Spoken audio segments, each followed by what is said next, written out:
Hi, all you heroes, villains, and innocent bystanders. Welcome to another episode of An Angel and a Unicorn comic book reviews. I'm Alan the Unicorn, and with me today is... Just James.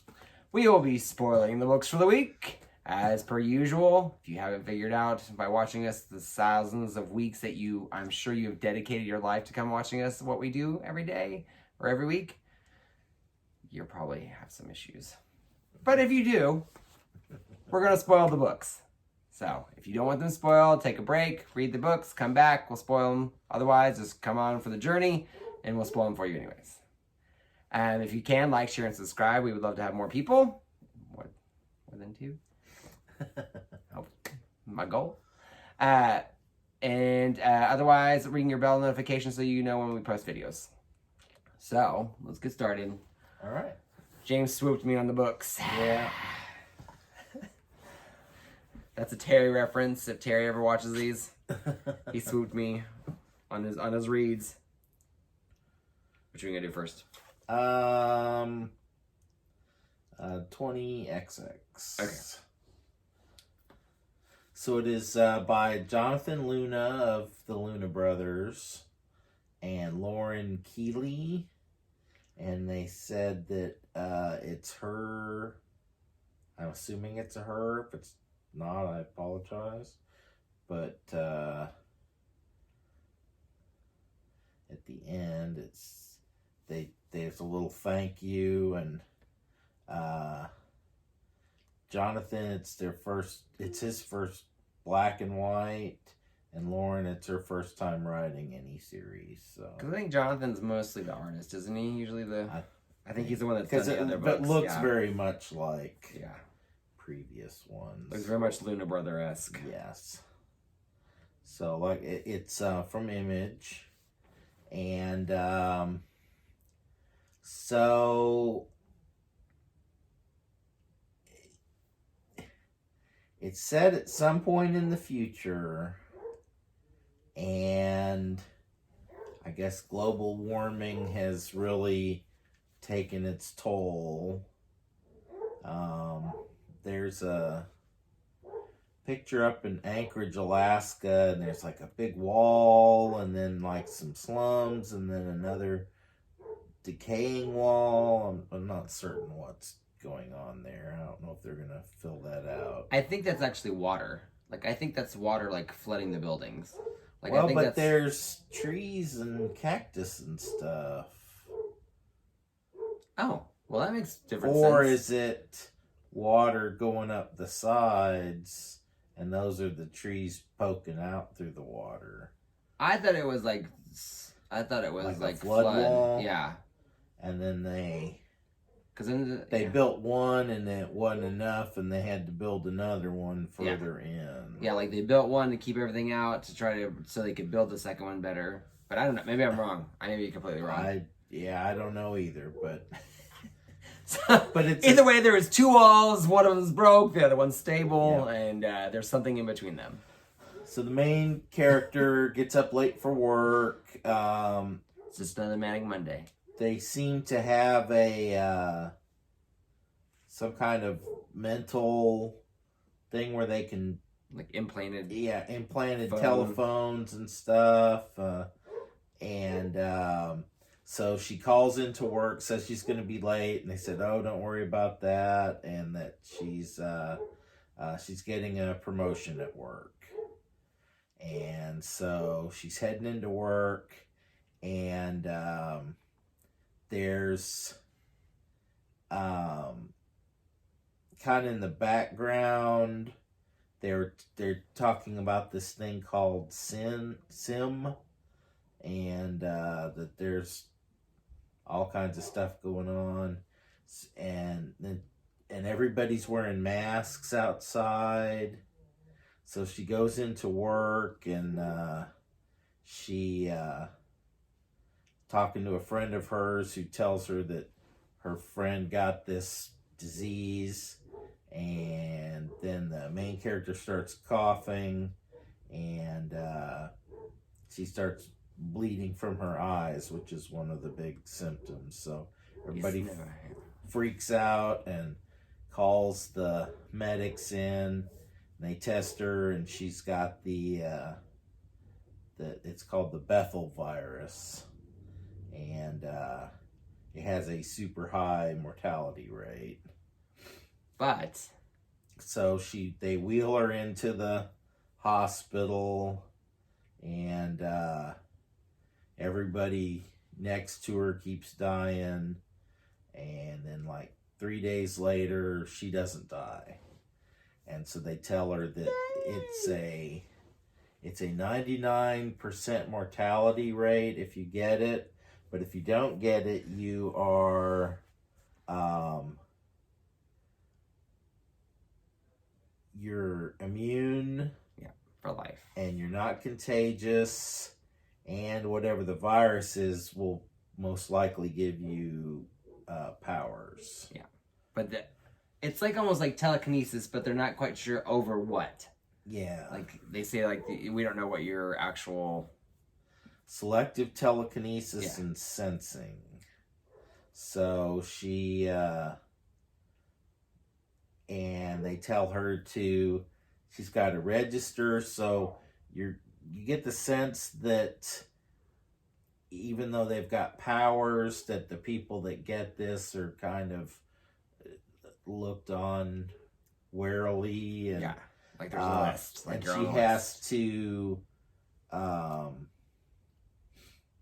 just once she figures out her powers, she's got to register and tell them, what kind of things you're getting. So she calls into work and she tells them, "Hey, I didn't die." And they say, "Oh, that's great." And she's like, "I'm ready to come in for that promotion." They're like, "Oh, we thought you were a goner, so we gave it away." And she's like, "Well, that's okay. I'll come do my other job." And they're like, "Oh, we can't discriminate based on the virus, but we already replaced you, and things are tough right now, and thanks for calling. Bye." So, because it takes, like they say, it takes what, like, was it like 3 days? Yeah.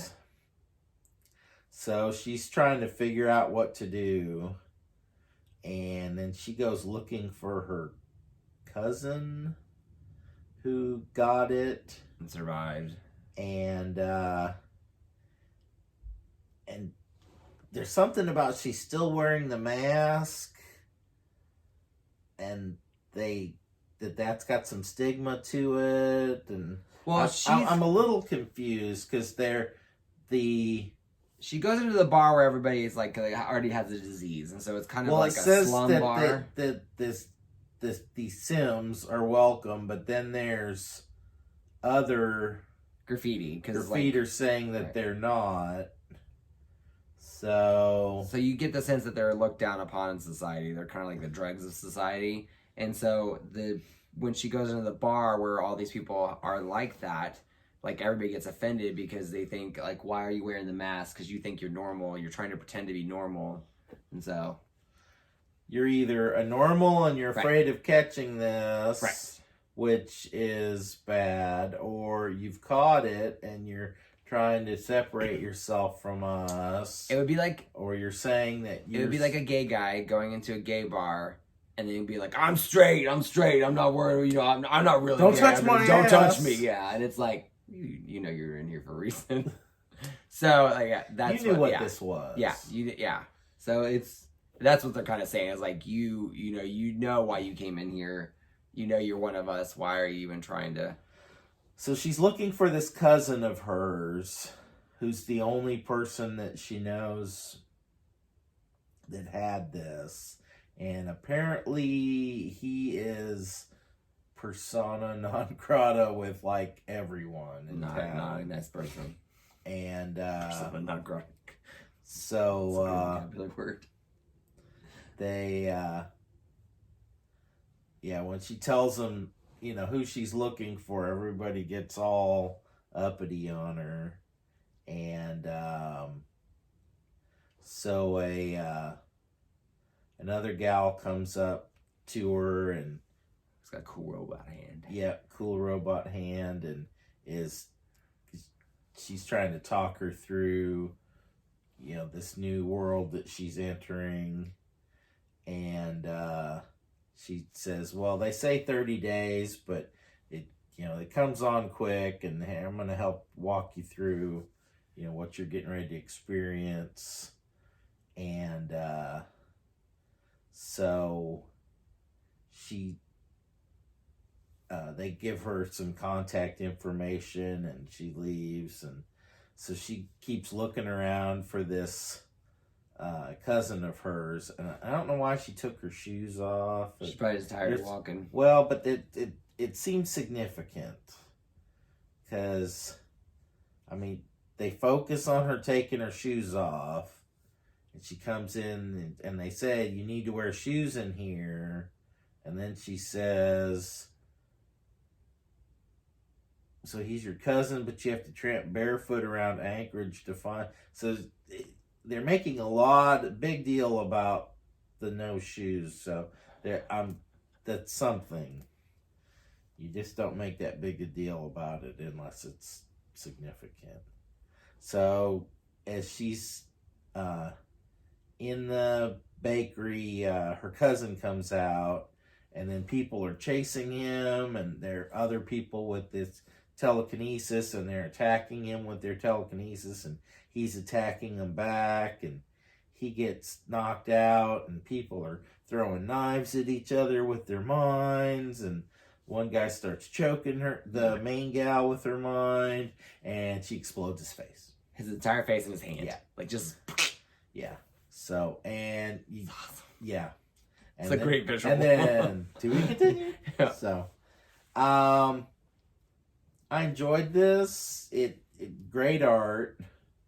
I definitely feel like Luna Brothers is a Luna Brothers art. If you don't like Luna Brothers art, you're not gonna like this book because it is very Luna Brothers-esque. Yes. But I feel like, honestly, I think he's gotten better like over the years. Like and the black and white is working. He's crushing. Some people can do black and white. Some people can't. Very simple backgrounds. A lot of things don't have backgrounds, but the characters' faces are very detailed. And indistinguishable. And he's got a lot of great visuals. Like when he needs to have a visual, like there's a really great one. Like the actual ending where you're just like his face is just flying off. It's kind of crazy. I guess that's her telekinetic power. She's able to affect flesh, which is kind of a crazy one. So, and we've talked before about stories, too much or not enough. And I feel like they made a really good balance between... Yeah, for sure. You've got questions, but you're confident they'll be answered. You're not going, well, I'm just supposed to know this. And no, they made it pretty clear. Here's this world. You dip your toes in, and then you see how the water is. And so I really enjoyed this, and I'll definitely pick up number 2. Yeah, number 2 and 3 and 4 when they come out. So I'd give it probably 4 out of 5. Yeah, 4.5. Yeah, it's pretty darn close. I enjoyed it, and I swooped it. You did swoop it. I was going to do that one. Thank you so much. So I'm going to do Voidwalker. It is by Spencer Desmond, and the artist is Christian Rossi. It's by Alterna Comics. So this one was kind of They do lower cost stuff back on newsprint. Oh.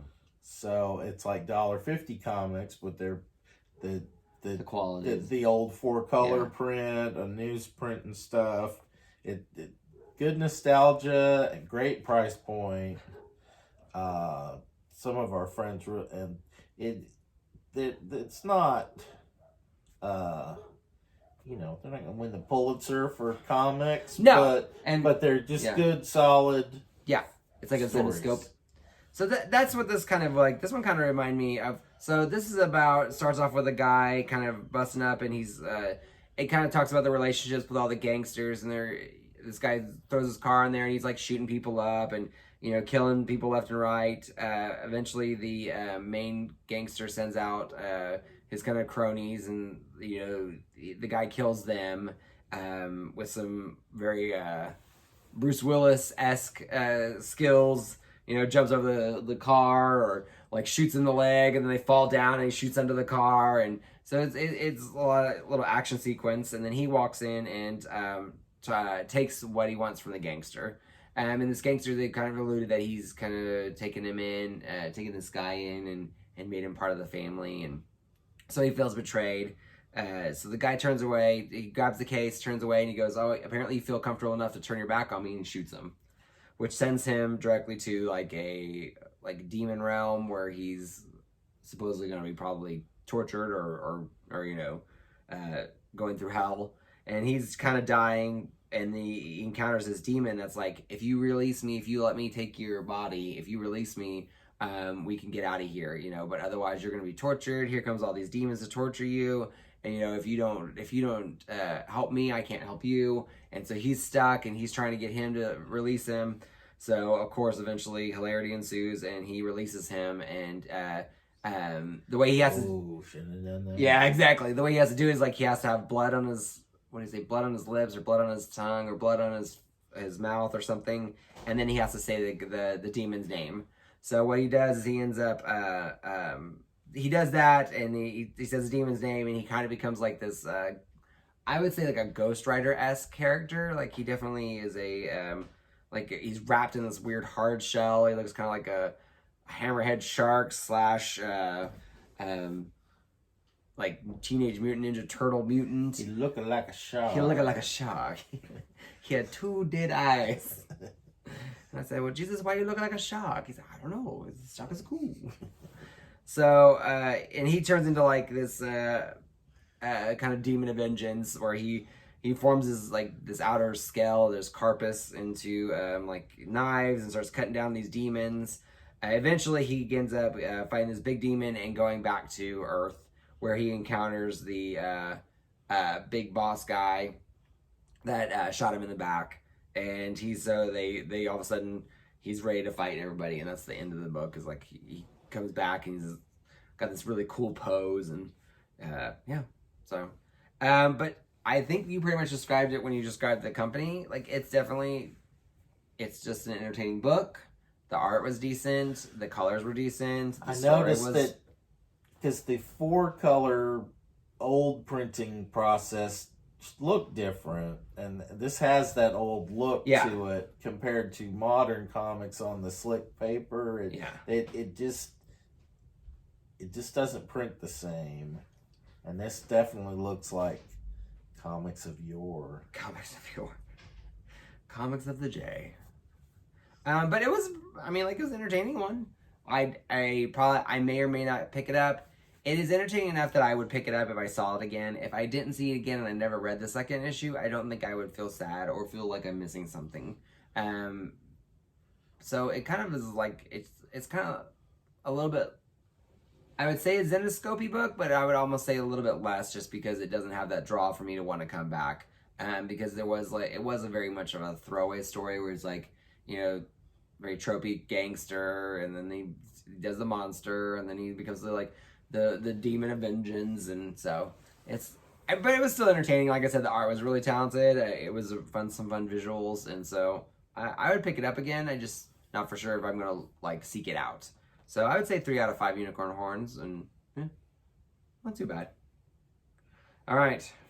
The next one is Venom 2099. Marvel's trying to resurrect the 2099 But they didn't X-Men thing. So there's a little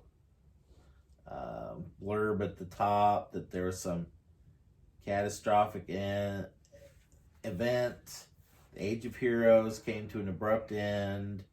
Mega corporations rule over humanity. And Doctor Doom rules everybody. So,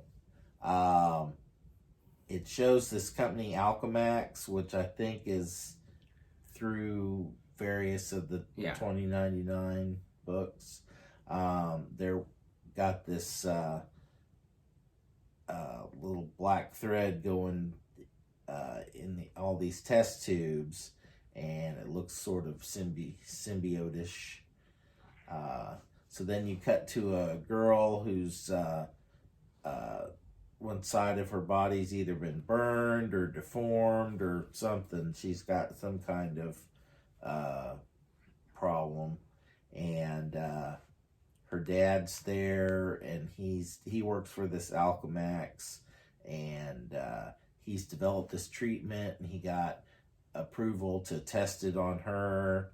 So they come in and they give her one of these vials with the black thread in it, and when they give it to her, they're saying that she may have intense dreams and visions, and they show various things from Venom books, like Spider-Man when he first put on the symbiote costume, when he fought him with the bell, and the Sonics taking him away, and Null, the god of the symbiotes. So she wakes up and her arm's fixed, and she goes back to school, and Bully comes and is messing with her, and That's not gonna be good. yeah, and she's got an armband on that's monitoring her, and the Bully sees the armband and destroys it, and so the girl runs off to hide, and when she does, she starts hearing voices, and her arm that was fixed turns into a black Venom arm. Ooh. And cool. And she's in a band room, and as she's trying to get away, she hits some cymbals, and they crash to the ground, and the symbiote doesn't like that because they're not fans of Sonic. So she goes home. She's gonna cut the Venom stuff off her arm, and the knife breaks trying to cut it, and so the symbiote starts talking to her, and it starts saying that he's just a small piece, and that he needs help, and that he'll help her if she helps it, and which seems like our trope of the week. Yeah, it does. So making deals with the devil. Yep. So she Might says, end up why? What's going on? He says, oh, when the Bully broke your armband, that was stopping me, and now that that's off, they're gonna come hunt you down. But it freed me, so she breaks in, and it's telling her where to go and what to do. She comes into some guards, and the arm takes the guards out, and so she's like, well, I didn't want to kill the guards, and they're like, well, they attacked, it was you or them, and well, they thought They're coming right for us. She says that they thought you were a monster, and she says, well, monsters survive. So she breaks into the lab, and there's all the other little pieces of Venom in the containers, and she's getting ready to release them, and the guy that runs the lab comes in, obvious evil scientist. Obviously. He shoots her in the back, and there's the talk of omelets and eggs, a classic bad guy trope. Very much. Anyone who quotes that, okay, just shoot him. Just get over with. Well, all the little symbiote paces break out at this and jump into her, and she turns into a full-fledged She-Venom. And he regrets that. Regrets the decision to shoot her in the back. Yeah. And so she tells the guys she won't eat him if he'll delete all of the data he has. And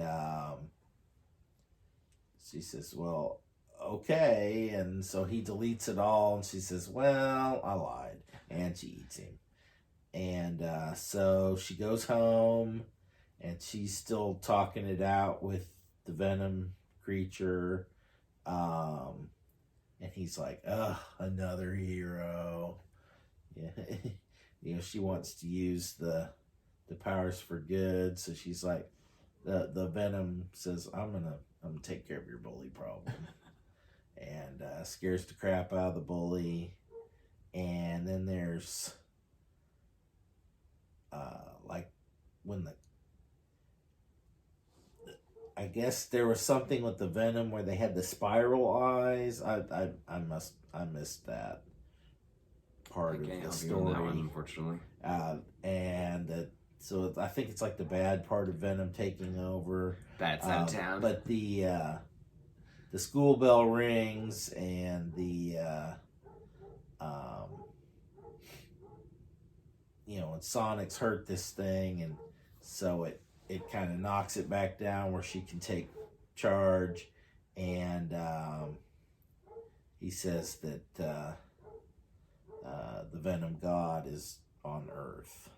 Ooh. So until next time. To the next adventure. I liked it. It was it didn't break any new ground, but it was fun. Introduced a new character and did what it's supposed to do. Are they going to do all the 2099 books, or are they? They got Spider-Man 2099 and Venom, and they did a bunch of 2099 variant covers. So I assume they're gonna. I don't know if they're gonna do all of them, but they're gonna do a lot of them. Are they bringing back the world, or is that what they're trying to do? Are they trying to bring back the world? Or are they going to do like a 2099 series again? I don't know. Oh. All right. So what would you rate it? I'd give it a good solid 3 horns. All right. Good. It's middle of the road book. So I'm going to do a Comixology original.